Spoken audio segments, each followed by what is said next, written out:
The golden sunset bathed the vast Carter estate.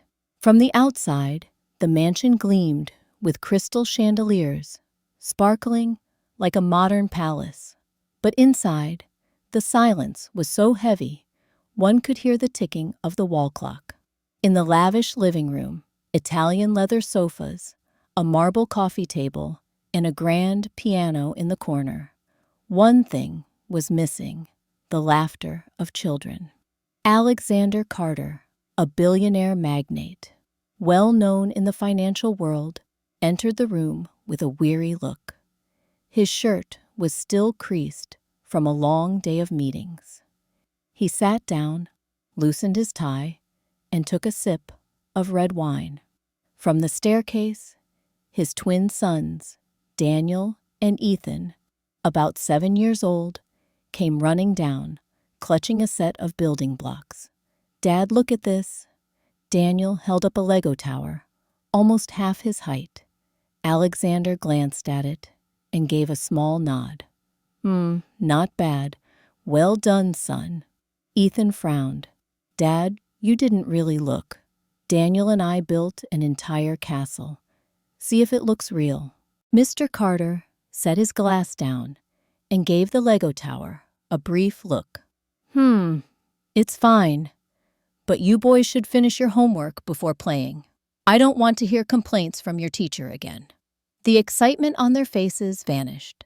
Daniel hugged the Lego castle close, saying nothing, while Ethan lowered his head. In that silence, Martha, the longtime housekeeper, stepped in through the back door and cleared her throat softly. "Dinner is ready, sir. Would the boys like to eat with their father?" Daniel asked timidly.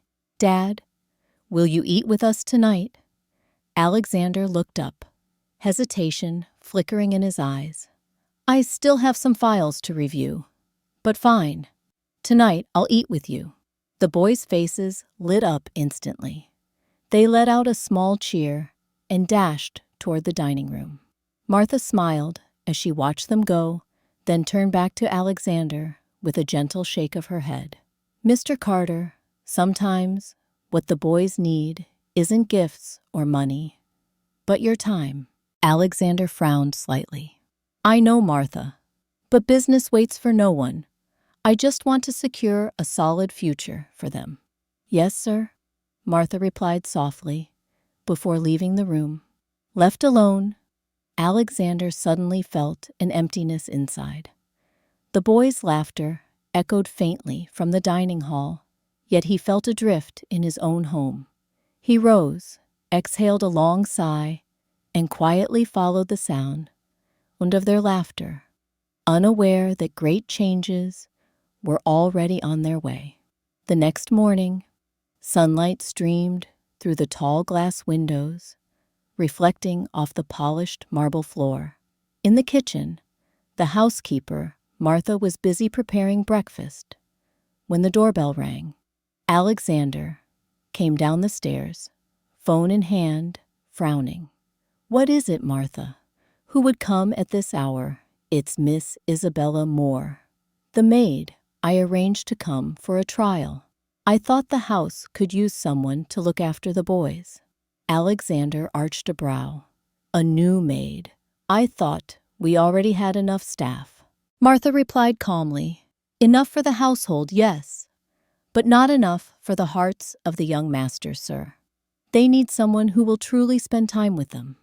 Alexander was silent for a few moments, then gestured.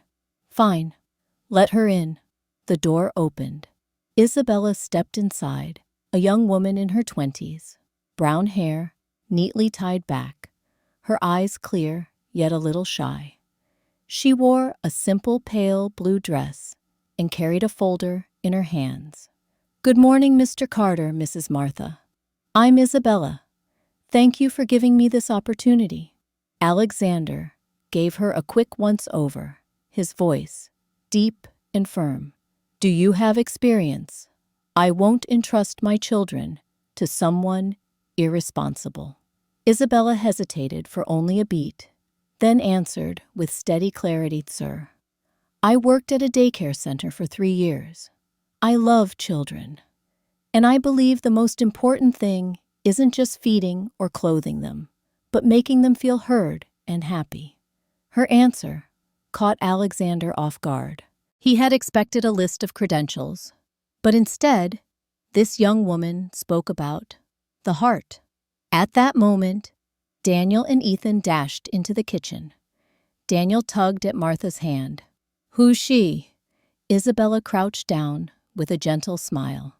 "Hello, you two. I'm Isabella. I love Legos. Do you like them too?" Ethan's eyes lit up.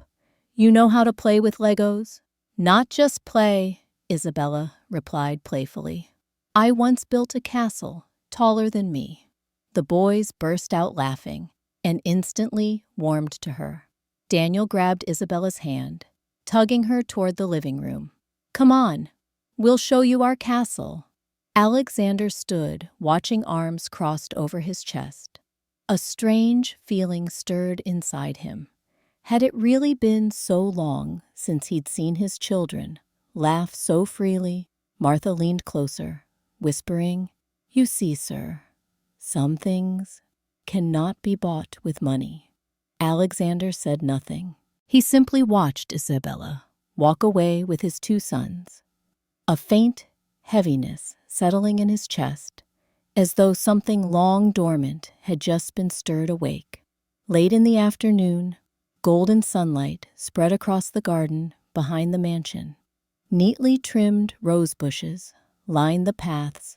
The lawn was as soft as velvet, and the cheerful chirping of birds filled the quiet air. On the second floor, Alexander sat in his study, immersed in contracts and paperwork. Yet the sound of laughter from the garden kept pulling his attention away. He frowned, rose from his chair, and stepped onto the balcony. And then he froze. On the grass below, Isabella was down on all fours, pretending to be a horse. Daniel and Ethan took turns riding on her back, shouting with glee, "Faster, horse! Isabella, gallop, gallop," laughing breathlessly. Isabella trotted clumsily across the lawn, teasing, "Oh dear, such brave knights you are. Poor horse! Isabella is about to collapse." The boys' laughter rang out, their cheeks flushed with joy. Daniel threw his arms around her neck, yelling, "You're the best horse in the whole world." Alexander stood still, transfixed. How long had it been since he last saw such radiant smiles on his sons' faces? How long since pure, innocent laughter had echoed through this garden? Suddenly, Ethan turned toward the balcony and shouted, "Dad, look at us. We're riding a real horse." Isabella lifted her head, her eyes meeting Alexander's. She froze for a moment, about to set the boys down, but Alexander raised a hand, signaling, "It's all right. Keep going." In that instant, a strange feeling welled up inside him, warmth, yet also something bitter. He thought back to his own childhood, harsh, loveless. Perhaps that was why he had never learned how to play with his children like this. Isabella laughed again, trotting in circles as the boys squealed. Their voices calling out, "Dad, look," echoed endlessly, and Alexander felt his chest grow heavy. When the game finally ended, Isabella collapsed onto the grass, gasping for breath, while the twins fell beside her, rolling with laughter. Then Ethan suddenly called out, "Dad, come down and play with us. Can you be the horse?" The innocent request struck Alexander like a bolt. He had never imagined himself Alexander Carter, billionaire stern, always busy, crawling on the grass to play horse for his children. But the expectant look in their wide, shining eyes made it impossible to answer with an immediate no. He simply stood there, gripping the balcony rail tightly emotions tumbling in his mind. From below, Isabella glanced up at him and said softly, her voice carrying through the evening air, "They just want their father to laugh with them, Mr. Carter." The evening breeze stirred, carrying the children's laughter with it, and for the first time in many years, Alexander felt humbled by the sheer simplicity of happiness. That night, the Carter mansion lay shrouded in silence. The wind whispered through the rose garden, while the faint chirping of crickets carried in from afar. Alexander sat alone in his study. Before him, stacks of contracts and financial reports towered high, yet he couldn't read a single line. His eyes were fixed on the empty space of the desk, his mind adrift with the image from earlier that afternoon, Daniel and Ethan riding on Isabella's back, their faces glowing as though they had never known sadness. He murmured almost to himself, "They laughed like that. How long has it been since I last saw it?" His hand tightened around the pen, his thoughts heavy. Since childhood, he had grown up in a wealthy yet cold household. His father, a stern businessman, had never once played with him. Affection was expressed in money, never in an embrace. Perhaps without realizing it, he had repeated the same mistake with his own children. A gentle knock sounded at the door. Martha stepped in, carrying a tray of hot tea. "You're still awake, sir," Alexander sighed. "I can't sleep." She set the tray down and looked directly at him. "I've lived in this house for many years, Mr. Carter.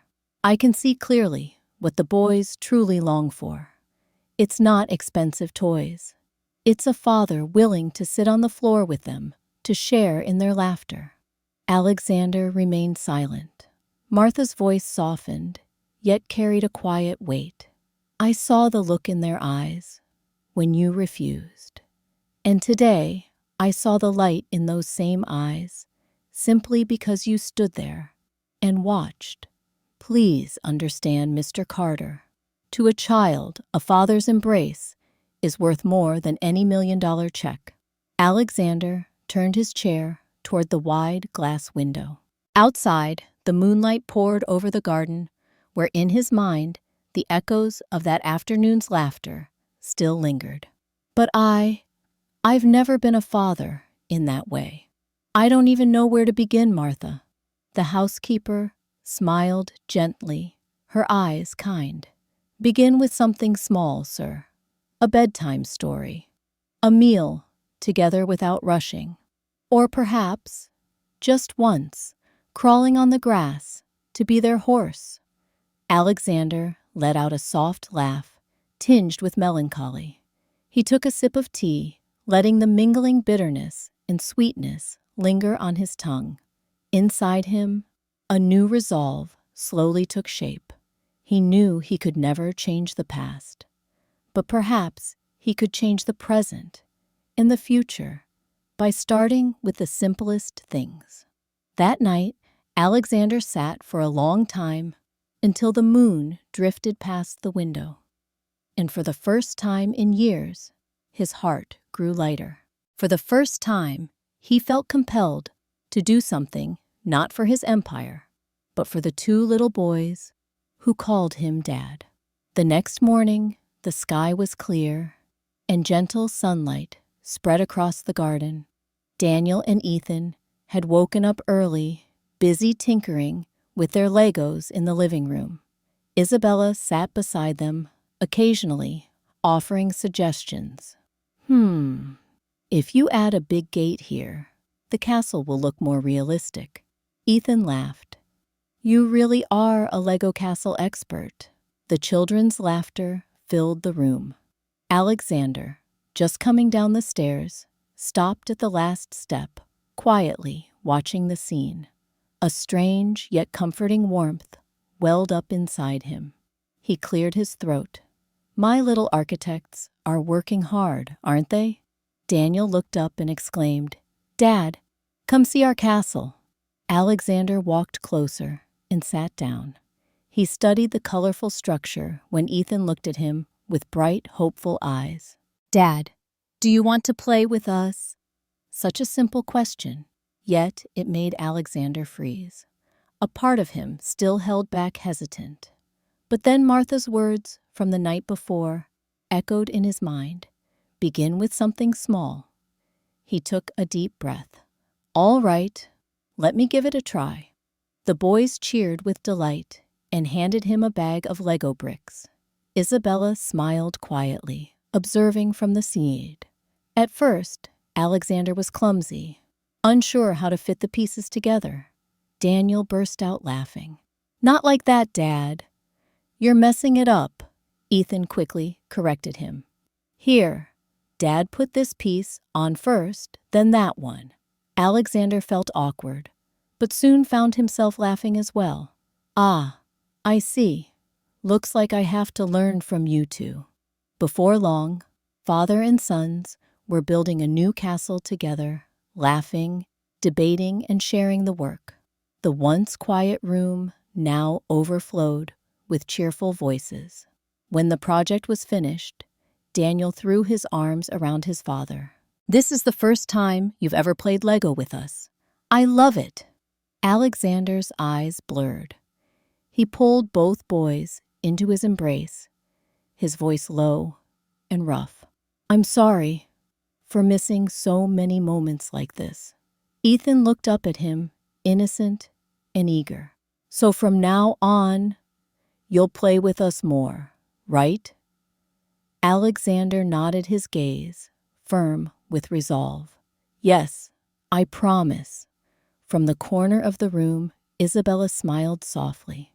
In that moment, she saw not a billionaire, but simply a father, learning from the beginning how to love his children.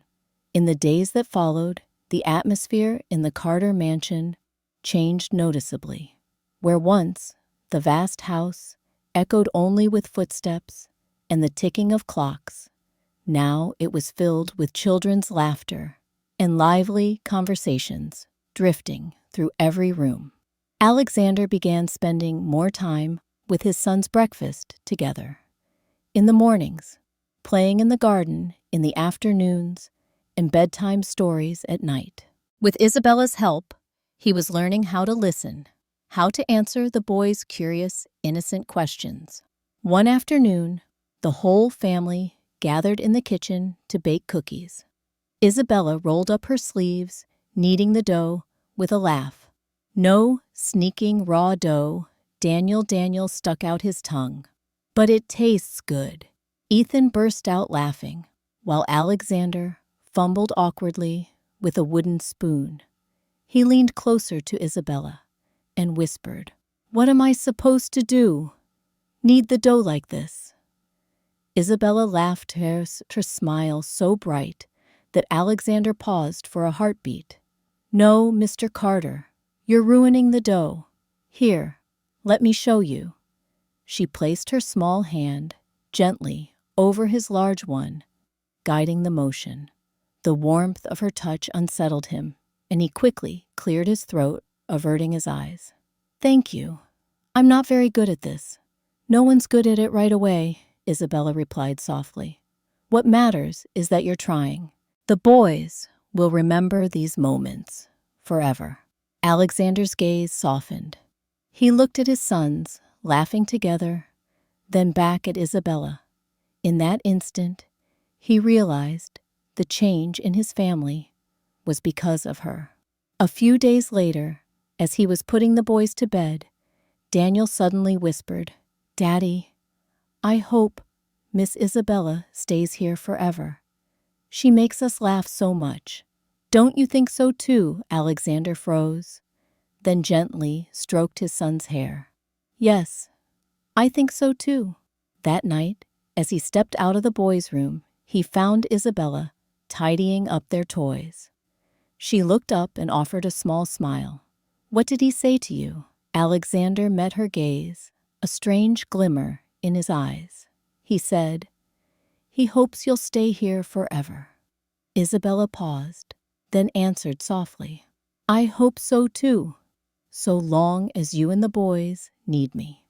A silence settled between them, broken only by the ticking clock in the hallway. Alexander realized then that Isabella's presence brought not only laughter to his children, but also something else, something warm and indescribable to his own heart. One autumn afternoon, the garden behind the mansion glowed in golden sunlight. Maple leaves drifted gently to the ground, carpeting the pathways. Daniel and Ethan ran across the lawn, chasing each other, their laughter echoing through the air.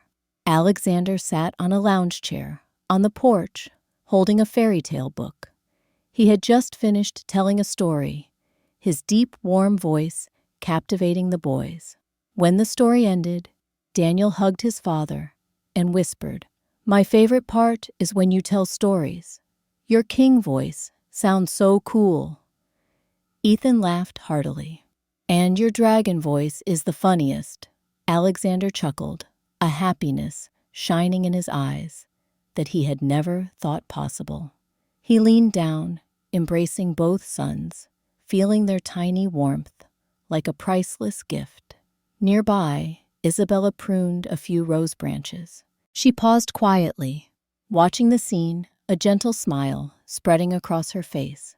Alexander looked up and met her gaze. He stood and walked over to her. "Thank you, Isabella." She looked slightly surprised. "For what?" He gestured toward the garden, where the boys' laughter still rang. "For giving them and me something I didn't even know I was missing. You've changed this house." Isabella lowered her head slightly, her voice soft. "I only followed my heart. But truly, sir, you are the one who changed.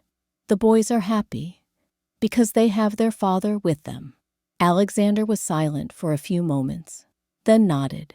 Deep inside, he understood that no amount of wealth could compare to such simple family moments. Daniel and Ethan ran over, each holding one of their father's hands, then pulled Isabella close. Daniel said with innocent excitement, "Let's take a photo. A beautiful family photo." Alexander froze slightly at the word family, but then smiled. He wrapped his arms around his sons and Isabella, and they all sat down on the grass. Martha, from a distance, raised the camera and clicked cheese. The moment was captured. A man who had once been lonely, now finding joy in his children's eyes, in the companionship of a sincere heart. The sun slowly set, bathing the garden in warm, orange light. Laughter and calls of Dad mingled with the breeze, transforming the Carter mansion from a cold, silent house into a true home. On the grounds of the elementary school, Daniel and Ethan, dressed neatly in their uniforms, ran eagerly toward the gate, each holding brightly colored drawings. "Dad, Isabella, look at this." Daniel held up a family portrait, a large house with 4 people standing together, all smiling. Ethan ran after him, holding up his own drawing. "And here's a castle, and inside the castle are Dad, us, and Isabella too." Alexander beamed, reaching out to ruffle his son's hair. Isabella stood beside him, her eyes soft as she watched the boys. A passing parent leaned toward another and whispered, "Isn't that Alexander Carter, the famous billionaire who used to be so cold? He looks completely different now, like an ordinary dad." Alexander heard them, but only smiled. He held his son's hands and glanced at Isabella. In their eyes, no words were needed. They both knew they had become a family. The afternoon sun stretched across the little road, casting a warm glow over them. The laughter of the 4 carried through the air, merging with the vast sky. For Alexander, this was the greatest achievement of his life.